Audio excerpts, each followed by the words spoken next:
Good morning. This is Coffee Chats with Coach Candy, and it is Monday of a new week.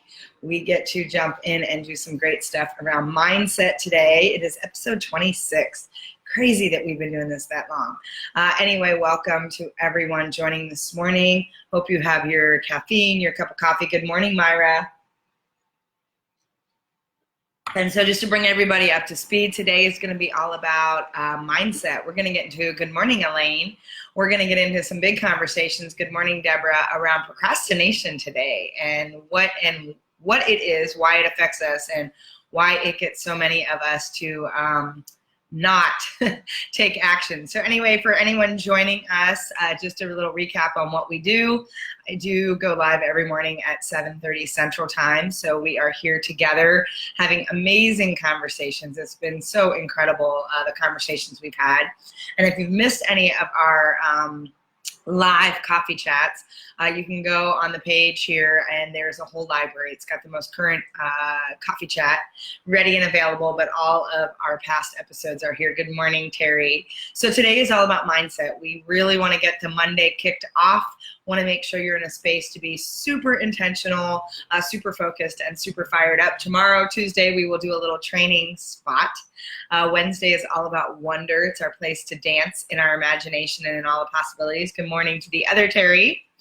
And Thursday is our thankful space. So we do a lot in the practice of gratitude, a lot of things to really work that muscle. And then Friday is our feature space, where I will share resources, books, tools, podcast, other people, so that I can bring you all kinds of awesome stuff. So yes, happy Monday. Happy Monday. Cheers to everyone joining us. And if you can't read my cup, it says, so first and foremost, we're going to have our mindset be a nice human. I love that I saw this cup, plus it was as big as my head. So plenty of coffee for me this morning. So let's jump into a conversation then around procrastination. It was interesting. I was actually trying to think about what I wanted to bring into Monday Mindset this morning. And I started to think about, that good old word procrastination. It's amazing. We get up on a Monday, or we go to bed on Sunday, and we have the best intentions. And we start to plan out our week, and we start to talk about all the things we're going to do. And that phrase always cracks me up. I'm going to do this. I'm going to try that. I'm gonna. And most of the time, the I'm gonnas don't go much further than just leaving our lips and going out in the open air. We don't take a lot of action on that. And I've mentioned a couple times before that ROI, or return on investment, not a return on intention. My brain went blank there for a minute. All the intention in the world doesn't mean anything until you put action into motion, because intention without action is truly nothing more than lip service. So what happens in between the space of we set this amazing intention? I'm going to get up early. I'm going to start the 5 a.m. club. I'm going to work out. I'm going to do this. Today's going to be the day that I start eating healthier. Today's the day that I'm going to start taking care of my health. And I feel like it's in the same vein as when we set New Year's resolutions. And so there's this space of what happens that causes us to procrastinate. So first and foremost, I want to talk about what procrastination is. I actually found this amazing article that now I'm doing all this research, and things like that always trigger me, which for those of you that do my events or are in my masterminds, be aware, because I'm bringing some new tools and some new things in, because there's some great new concepts and some great new spaces that I can play in.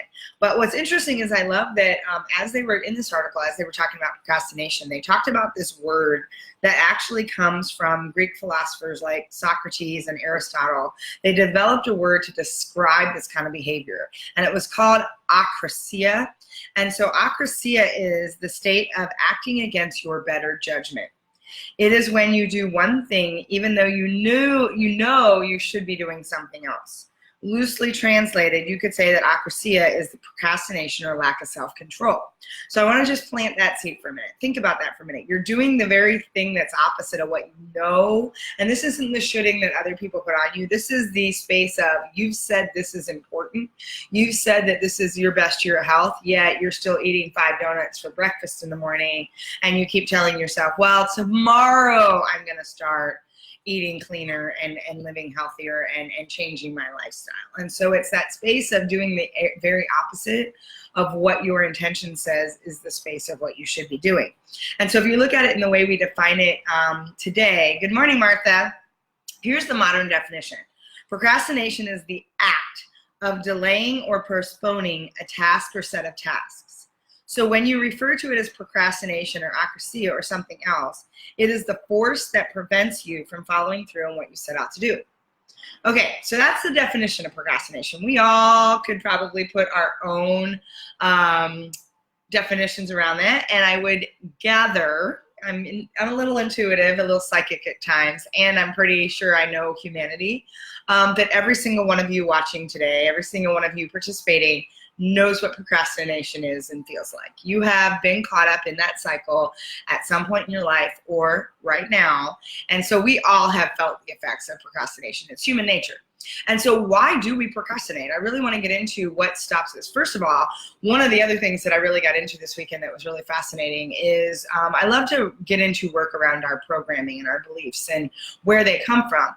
And there was a study that was done on mice with cherry blossoms. And every time they went to smell the cherry blossoms, they got shocked. I know, just cruel and inhumane.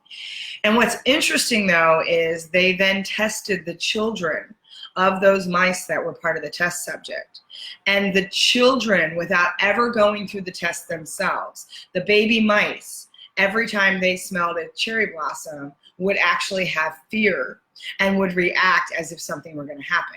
So one of the reasons that we have some of the beliefs and we have some of the programming and the instinctual ways that we act or don't react is programming that's actually been handed down to us from generational legacies. It's actually part of our DNA. It's actually been coded for us based on trauma or experiences that someone in our family might have experienced. And it's why, and I'm not going to get into that today, but it's why things like doing family constellation work or doing energy work or doing past life regression work can be so powerful. I've done all of that, and it's done wonders to clear things out from my family lineage and to clear things out, being a deep empath and someone who really takes energy on to know how to clear out what's mine and what's not, because there were things I couldn't understand why I was self-sabotaging myself, procrastinating, taking these measures that I'm like, I don't understand. I feel like I want to move forward and I feel paralyzed in that. And what I didn't realize is there was trauma and there was beliefs and programming that I carried through from generations in my family. And it's amazing when you do that work because you can actually go back and see and heal some of that trauma. But oftentimes we're programmed with things either that we've taken in from experiences or we've taken in from coding that's actually been handed down to us, because fear is actually creating a neurological wiring in our brain. And so when we have these traumatic effects, it actually then changes our neurological wiring. So then we hand that down to our children and the next generations. And so I want you to think about that. Yes, I need to reprogram. I love that, Martha, because here's the thing I want you to realize first and foremost. And so I'm going to kind of handle two pieces of this mindset. We're going to spend a lot of time in this over the next couple of weeks. But I want you to think about the fact that, now, twofold. I want you to realize that some of your programming is not your fault. It is something that was handed down to you. It was something that you experienced. It was something that you took on as a way for survival or protecting yourself as a child. That being said, it doesn't mean you get to cop out of the fact that that is something that is your wiring. To Martha's point, it takes the opportunity for you to take responsibility to say, I get to reprogram. I get to rebuild the story, rebuild the belief system that is, and I get to circumvent that cycle of fear that keeps being handed down generation to generation. So I want you to think about that. So you have some wiring. You have some internal DNA wiring, neurological wiring, hardwiring that has been handed down to you from your parents, your grandparents, and many generations before. That being said, two things. One, you have a responsibility to reprogram whatever doesn't serve you now, and be kind and open and loving to yourself to realize you are not your programming. So I want you to realize that you are not the default programming you've been given. Most of us haven't been awakened, so we're still living very unconsciously in terms of understanding and knowing. And it's why you have upper limits. It's why you sabotage yourself. And back to what I was talking about before, yes, how do I do a Control-Alt-Delete? I love that. You say pivot or you say cancel, clear, and you get in and you start to do the work. And Martha, I love that you're going to be here this week because we're going to get into that really big in the 3-day. We're really going to get into some stuff around mindset and belief in programming in a way that I haven't done it before. We're going to really go deep in that space and peel some of that back. So we've got an intimate group this time, and we're going to do some really deep, heavy work. It's going to be awesome. So let's talk again about procrastination. There are some reasons why we tend to procrastinate, or why that fear shows up that holds us back. And one of those is, I am ready to reboot. Woohoo! I love that. One of those is our fear of failure. Oftentimes we procrastinate because we're afraid that we're going to look foolish. We're afraid that we're going to be criticized. We're afraid that we're going to fall flat on our face. We're afraid of what might happen. And remind yourself that fear is that anticipation of pain, which means it's that future state. So it's something that hasn't happened, but oftentimes we get held up in the how am I going to fail and how am I going to look stupid? And it's more about being judged and criticized in that space than it is the actual failure. The other side of that is we actually are more afraid of our success than we are the failure. The bigger that we reach, the bigger the success, the bigger the responsibility, the more we tap into what's uncomfortable for us. It was amazing. I did a mastermind session with one of my groups yesterday, and we talked about how you're always going into a conflict, you're in the middle of a conflict, or you're coming out of a conflict. And we were talking about as you start to awaken, as you start to really do the work, the conflicts move faster and they get bigger and they get deeper, and the uncomfortable gets really big. And so we also talked about why, as you do this work, it becomes so critical that you open up even more space to take care of yourself. So the more you're doing this work, the more you get into rebooting your programming, the more that you want to get in and understand where some of these triggers, where some of these self-sabotagers, where these upper limits are coming in, the more you need to create space for yourself to rest, recharge, reflect, just be still. And so I know it sounds counterintuitive that you're going to do even bigger work, which means you need even bigger rest space. Because what happens otherwise is you're like in a conflict, out of a conflict, in the middle of a conflict, and you're just going, and at some point you're going to come crashing down and hit this wall that's going to stop you entirely. And so the fear of success oftentimes is one of those things that contributes to procrastination. The other thing is we say we're going to do something that's way too big. We talked about that a little bit last week when we were talking about breaking down your major milestones, or going from your 3 big rocks. And for those of you that haven't seen the ideal calendar I've put out there, that system was designed to help you break things down into a way that's manageable, so that you're not like, okay, it's going to be my best year of health, I'm going to lose this weight, I'm going to do this, and bam. Because what happens is the goal itself becomes so daunting and it becomes so big that oftentimes we get paralyzed in, how do I start? Oh my God, what are the resources I need? Where am I going to find that? Holy crap, what if this happens? And we start to like dance in this space that becomes so massive that we get paralyzed in the space of, I don't even know where to start, because we haven't figured out how to make it into bite-sized pieces and how to really reverse engineer it into a way that's organized and structured. And so procrastination kicks in because it's just too big. The other thing I want to introduce is this concept around time inconsistency. And I found this really fascinating. So before I jump into that, I want to take a pause for a moment, get a little coffee, and I want to see what's showing up as we talk about why fear or why procrastination is showing up, what fears there are, where you're getting paralyzed, where do you see some of your procrastination showing up, and what's starting to resonate with you. And then I'm going to jump into this space around time inconsistency in just a moment. So I want to hear from you first about some procrastination. Where is it showing up? Are you experiencing it as you're starting to push yourself, and even the work that we've been doing over the last couple of weeks? What's showing up for you? What's the story you tell yourself when it comes to procrastination? So I want to just kind of see where you guys are at with that for just a moment. See, good morning, Yvette. Oh, I'm so glad that you joined us. Excellent. Awesome. Good morning. So thoughts about that, thoughts about where procrastination, which one of those, when I talk about those 3 spaces that are typically where procrastination shows up, whether it's that fear of failure, fear of being judged, looking foolish, looking stupid, falling flat on your face, that fear of success and what might be lying on the other side of pushing past your comfort zone, or that space of, oh my God, this is so massive. I don't even know where to take the first step or where to jump in. And so I'm curious, Terry, I procrastinate anything that's figuring out how to use new technology. Yes. Oh, a lot of you procrastinate, myself included, around technology. I hear people all the time, I don't know how to build a funnel. I don't know how to build training. I don't know how to use social media. Okay, so first and foremost, that in itself, that whole space that gets people shut down, because technology, that whole world of technology, talk about big, massive space, right? There are so many apps and tools and resources, and what happens is we get into shiny squirrel mentality, where we see all these different things. Ooh, I could be doing video. Ooh, I could be doing a blog. Ooh, I could be doing this. Ooh, that's a really cool app. Ooh, I could do my pictures like this. Ooh, I could do this on Canva. Ooh, I could do this on Kajabi. Ooh, I could do, and what happens is we want to do it all. And we want to do it all, and we want it all working seamlessly for us. Like anything, you need to pick one. We need to pick one thing and get into how to use this tool. 2-3 months ago, I had no idea how to use ClickFunnels. I then spent and invested an hour or two every day to learn how to master this tool to help me grow my business. So I got into the tutorials. I got into how-tos on YouTube, and I got into the training that they actually put together to allow me to figure out how to do this. I would say I'm actually starting to be pretty damn good at that tool after putting in the time.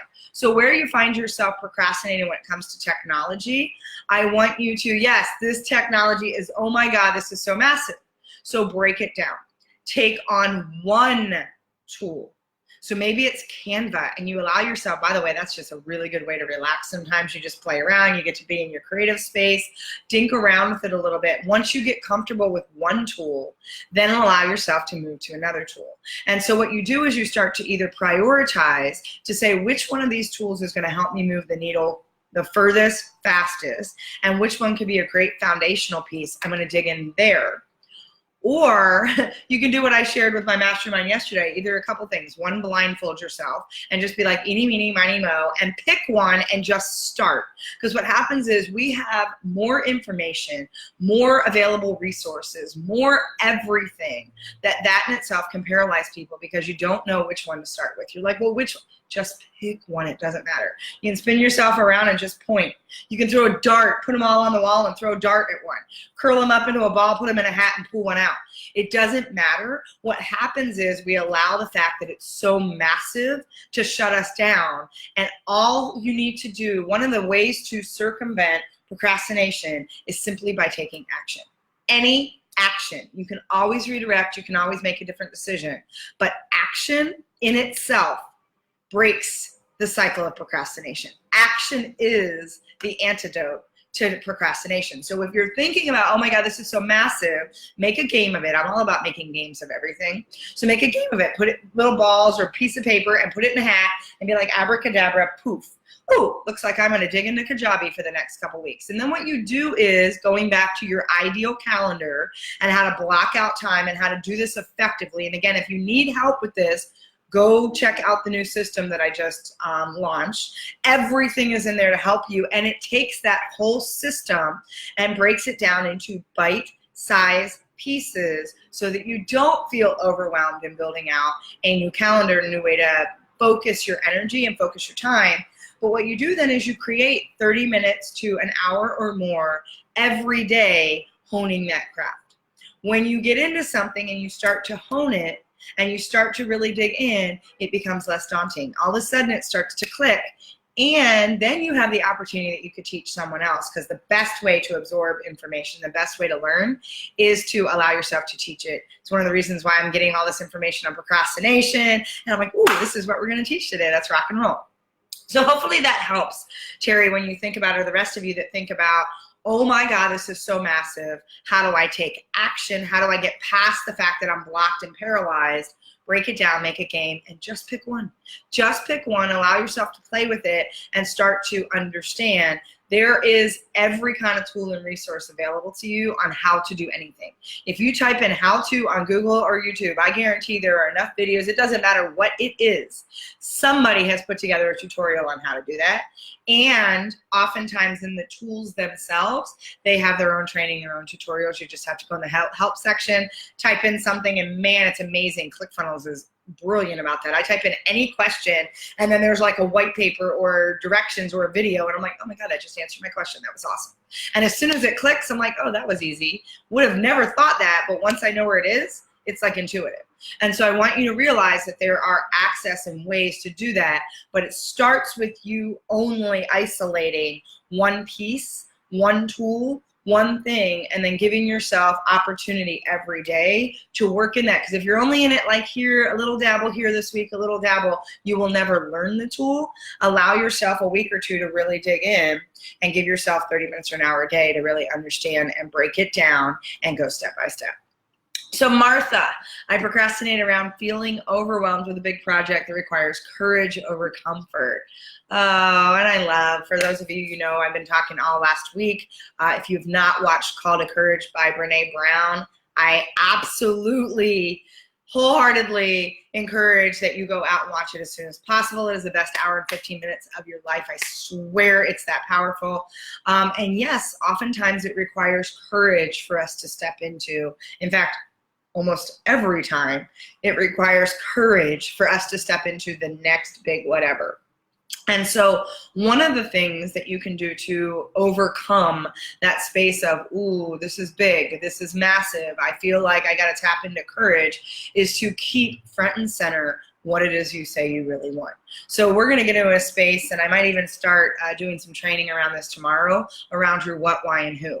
What is it you really, really want? And it's what you want to create, influence, impact, effect in this lifetime, in your space. And why does that matter to you? And when you have that in front of you, front and center, and you're visualizing that outcome, and you're visualizing that impact and that influence, you will start to say, is it more important for me to feel comfortable, or do I need to take action because this is so something that is in my heart and calling? I had a conversation again with my mastermind group yesterday. We had a half-day deep dive, really around the fact that I am so getting into a point. I mean, everything I do right now is scaring the crap out of me. I just be very transparent. I am being asked and called upon to do bigger and deeper work. It's one of even showing up with you every morning on a Facebook Live requires me to tap into something that says I have to, I get to show up powerfully, and make sure that I'm serving in a way that's really meaningful for you. And when I do that, it's starting to really get to a space, because it's really easy sometimes to curl on the couch, grab the blanket and be like, not today. And it's starting to stoke a fire the more action I take, that there is absolutely no space for playing small right now. I've watched Call to Courage 3 times, and we're going to actually have a little preview of it in the 3-day this week. I can't watch it up. Every time I watch it, it like stokes that fire that says, this is a non-negotiable. I have to do this work. I am being called to create a movement, to carry this mission forward.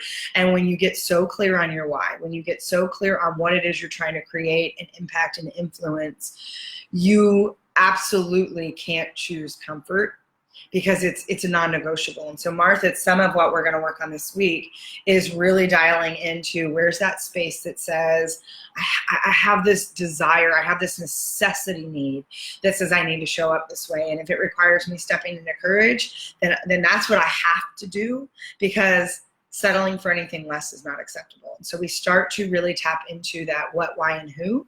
And we tap into your mission and your vision for who you are as an individual, and what compels you to wake up every morning, and how do we get in that space. And when you can connect to that every day, when you have a deliberate practice, the things that we do in gratitude, the things that we do like this to create the mindset and the intention, when you realize that that is absolutely who you are and there's no question about it, anytime that question of courage versus comfort that shows up, you're going to choose courage, because it's that necessity need that you're like, I have to do this. And yes, and when Brene talks about you've got to be in the arena, being in the arena isn't then I know that failure is an option. Being in the arena is knowing that failure is going to happen and you're going to get your ass kicked. You're going to get your ass handed to you if you step forward. And when you understand that, accept that, and say that but I have to be in the arena, you start to move past some of that courage or some of that need to be in the comfort space and step forward more encouraged. So I hope some of this is helping. And like I said, Martha, for you, we're going to dig into this even more because I know you're going to be here this week. Terry, have you been stalking me? I'm definitely the, ooh, I can do this. And then usually end up having to integrate things and turn into swearing and procrastinating. Yes. And Terry, I do know you well. And I do stalk you sometimes to see what you are up to. And some of you that are on these calls, I do go out and check and see what you're doing and how you're playing. But yes, we get into that space where when we take on too much, it's one of the reasons why we've had the conversation about your 3 big rocks. Is this aligned to that big rock? Does this fit in the major milestones as you're breaking down and organizing your ideal calendar? Are you creating the space to say yes to the right things that are really going to be the needle movers and help you do what you say is most important? And can you effectively say no to all of the shiny objects and all of the little, ooh, that's interesting. Ooh, I want to have that. Ooh, but they're doing this. I want to do that. And shut all that noise down. There's so much noise around us that you've got to get into a space where you can clearly filter that out. And it's going to walk me into, and so before I read some of the other comments in just a moment, I want to share this concept of time and consistency because this really plays into what I'm talking about. Time and consistency explains why procrastination seems to pull us despite our good intentions. Time and consistency refers to the tendency of the human brain to value immediate rewards more highly than future outcomes and future rewards. So I want you to think about it. We have created a culture, and you know this is why we have such a culture of entitlement. We have created a culture that's like, ooh, I need instant gratification. Ooh, I need this yesterday. Ooh, speed up, instead of weighing out. And one of the things that I share with you in the ideal calendar system, and I've shared with my clients over and over again, is when there's multiple things competing for your attention, how do you pull yourself out of that instant, ooh, shiny object, ooh, I want that, ooh, I want that, ooh, that's gonna give me instant rewards, ooh, that looks really fun, and pragmatically step back and prioritize and evaluate and compare them against each other to say, does this fit with my big rocks? And what is not only the present value, so what's this immediately going to give me? What's the future value? What's the opportunity cost in that? What is it going to do to my lifestyle? What's the risk associated with that? And what is my gut or intuition or heart really telling me? And when we can slow down, and for some of you that run like I do, which is pretty much nonstop, I've gotten much better in that over the last couple years. The power of pause is going to be your best friend when you are caught up in this space where there's so much going on and you're all over the place and you're like a little, ping pong. You're just like ping, ping, ping, ping, ping everywhere. And you're little squirrel holes and rabbit holes and you're just going down off on all these little tangents. I want you to realize that the power of pause is your best friend. It is the opportunity to ask these questions, step back and evaluate what you really want. What are your big rocks and top priorities and outcomes that you're heading for, and starting to evaluate and assess whether or not these shiny objects fit within that model and how they compare so that you still only have 3 priorities at any given time. So I want you to realize and pull back. You are procrastinating oftentimes because there is too much distracting you. And so you need to bring it in, put the blinders on, and again, create the virtual or the physical parking lot so that you can come back and review. And again, these are all things that I share with you broken down in that ideal calendar system. If you want more access to that, great. If not, we're going to peel like little pieces here and there around that in these discussions. So Martha, let's see. I prefer to leave my options open and not make a decision until I convince myself there's less risk. Yes, so that is called analysis paralysis. And some of you that are people that need to keep doing research, you keep researching and researching until you think you've found every way possible that there's going to be absolutely no risk. Again, that is that space of staying in comfort versus taking courage.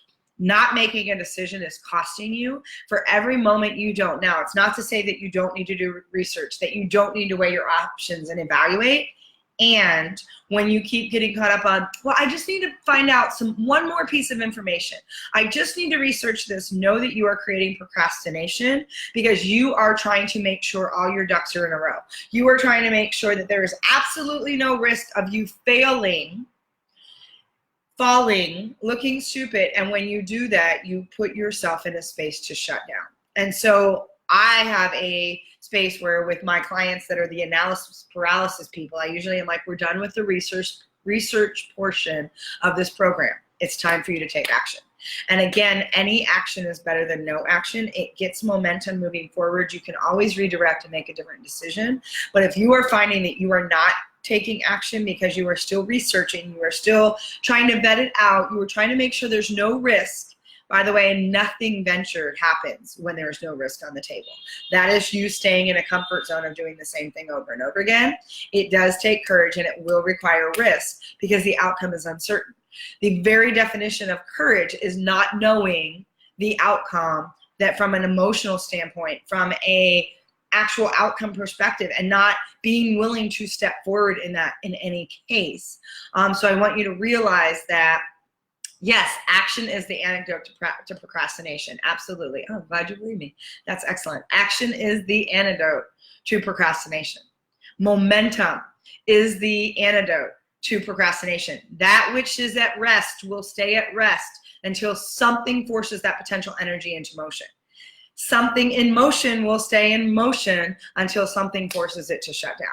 And so you think about if you are sitting and not taking action, it's a lot of potential energy that is building that is not being put into an effective way to create that cycle. And so think about the cycle of reciprocity too, and think about when we've talked about things need to be in flow.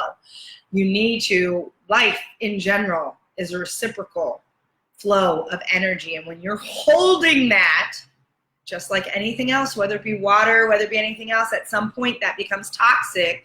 So think about what's going on in your body. Think about what's happening neurologically to your hardwiring. Think about what's happening because you're breathing into that fear or holding that fear in, I should say, not even breathing into it. And the more you procrastinate, the more you're creating all of that stillness, staleness, toxicity in your mind and body and spirit because you're not putting that into motion and taking action and creating flow. I want you to really get into this idea of creating flow for yourself.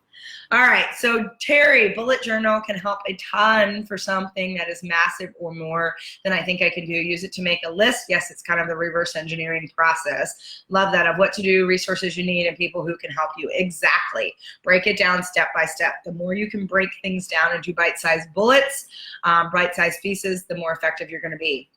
Elaine, taking the first step is often the hardest part. Absolutely, 1000%. The first step is always the hardest. And as Martin Luther King always said, you do not need to worry about the whole staircase. Simply take the first step. Then take the next step. Then take the next step. Yes, but it does require you taking the first step to get momentum moving in any capacity. Once getting past that, it's amazing how much time goes by while you're doing something. Absolutely. Eat the frog. Eat the frog. Brian Tracy has a great book, Eat the Frog.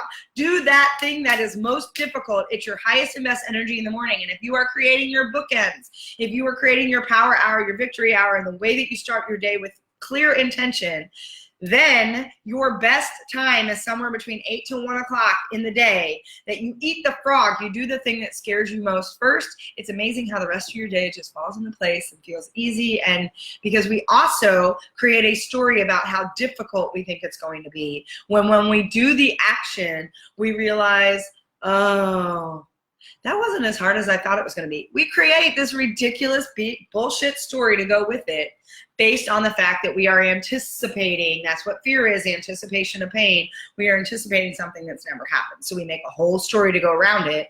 And when we actually take the action, more times than not, we sit back and go, huh, that was a lot easier than I thought it was going to be. And I don't know why I waited. How many times have you said that? Wow, why did I wait so long to do that? God, wow, that just totally gave me access to X, Y, and Z. And how come I waited so long? If I would have done this sooner, I'm tired of you guys woulda, coulda, shoulding all over yourself. So I want you to start to put massive inspired action. And notice how I said massive inspired action. It's not just action for the sake of action. It's massive inspired action against those big things you say are most important. It's the things that are aligned to creating the needle movers and moving your life forward in a propelled and deliberate and purposeful way. So agree on Brené Brown's Call to Courage. Yes, I am going to watch that about as many times as I've watched The Shift. It is in my rotation, and I will be watching it again this week. Can't wait. Elaine, that is so true. Excellent. Yes, the shiny object syndrome is my avoidance behavior. Absolutely, 1000%. Good morning, Yvonne. Welcome. Glad to have you here. So I want you to think about, where is procrastination showing up? Where are you telling yourself a story or convincing yourself that, I'm just going to wait and see.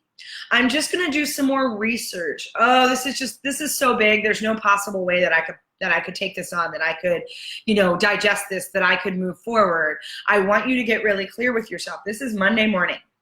I want you to already think about, because some of you, even for the short time you've been up, you've already told yourself some of the BS stories and reasons why. Oh, I know I said I was going to work out this morning, but, and a lot of you, and we're going to get into the but, and talk about how your big butt's getting in the way. We're going to do that on another call, or another call. But I want you to realize, and I want you to hear, wherever you're butting yourself, where you're shutting yourself down inadvertently and making excuses or making justifications. Remember when I said, if you're doing any blaming, rationalizing, justifying, making excuses, or complaining, you are playing victim. And procrastination is one of those things that puts you in a victim mentality. And so I want you to just kind of let that settle in a little bit today. And I want you to think about where and how procrastination is showing up in your life, and how you are going to choose to be more courageous to step through that procrastination. Because again, action is the antidote. Momentum is the antidote to procrastination. Myra, I wondered why I took so long to leave my old broker and go independent. Fear of failure, fear of unknown, lack of confidence held me in a place too long, but I'm glad I finally left. Best decision ever. Love that. Stop talking about my butt. Yes, you all have a big butt, and I have literally and figuratively a healthy butt, but I'm just saying, we have a butt that gets in our way all the time. We butt all over ourselves, and like I said, I'm going to bring that back on another day, because that's a whole other conversation. So yes, where and how procrastination. Again, she's stalking me. I love it. I guess you too. Absolutely. I love to stalk you guys. It's fun. So anyway, I want you to think about how you're going to put yourself in a more deliberate, intentional, and purposeful space this week to stop the BS stories, to destroy the noise that's getting in the way. And procrastination is one of those huge pieces of noise that's stopping you from living your life in a much bigger scale, for creating the impact and influence that you are designed to create, and to allow you to have a more fulfilling and engaged life.